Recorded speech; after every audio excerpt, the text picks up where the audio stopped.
Let's keep in mind that logarithms are basically the inverse of exponentials. And the reason why we want to bring that up is the fact that in this presentation we're going to be talking about the properties of logarithms.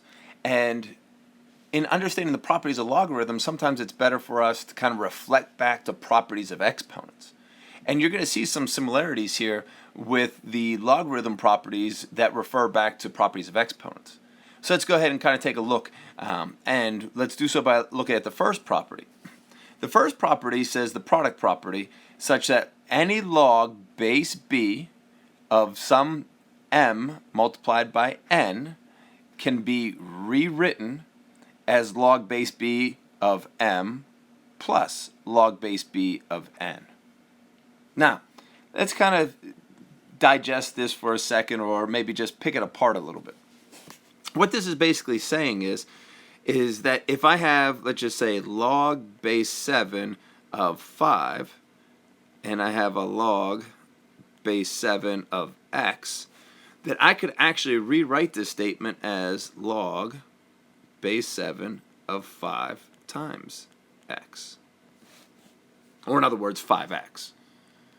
So that actually sounds a little familiar, though, because if we go back to properties of exponents, let's just say I have a to the third times a to the fourth.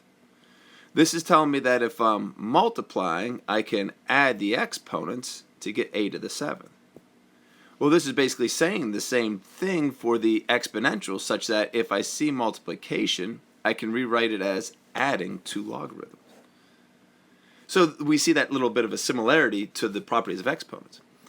So now let's go to the quotient property.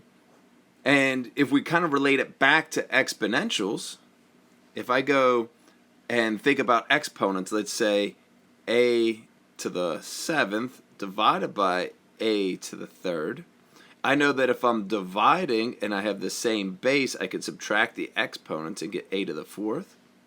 Well, that's pretty much what this is saying too, is if I'm dividing and I have the same base, I can rewrite it as subtraction. Log base b of m minus log base b of n. And then we could go even a step further, such that we have the power property, that if I have log base b of m raised to the n, I can replace the n as a coefficient of the logarithm, which we know that the coefficient means multiplication, which again, if you go back to like the power to a power property, so if I go and think of a to the third raised to the fourth, power to a power means I can actually multiply the exponents together, and that's very similar to what we're doing here with the power property. So these properties coincide very closely with the exponential properties, but there's also another property that we're going to talk about that deals with logarithms, and that's the change of base property.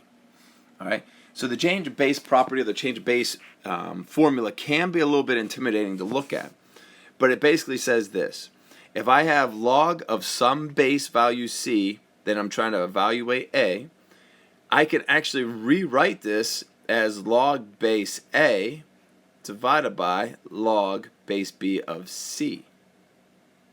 All right. So basically, what we ended up doing is we took the two values, and then I was able to rewrite the a in the numerator, and then the c, which was the base of the original, in the denominator. Now, if we were to look at an example of this, let's just go ahead and let's just say log base 3 of 7. Now, the reason why I picked this is because in this problem, I can't really evaluate or figure out 3 to what power gives me 7.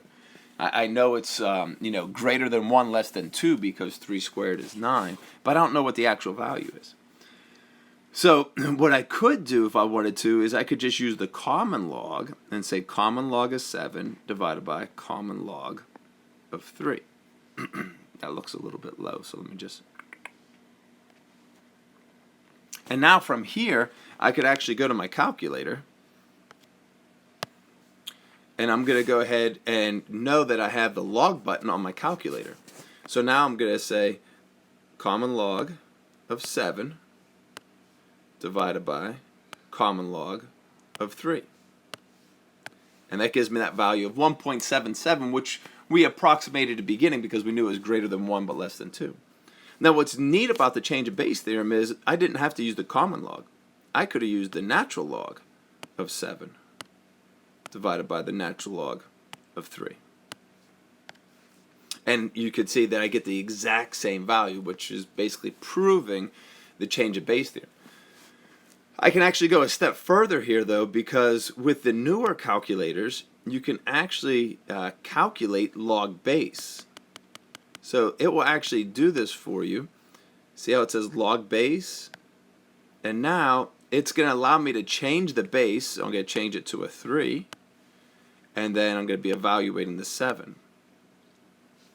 And then we see the exact same value.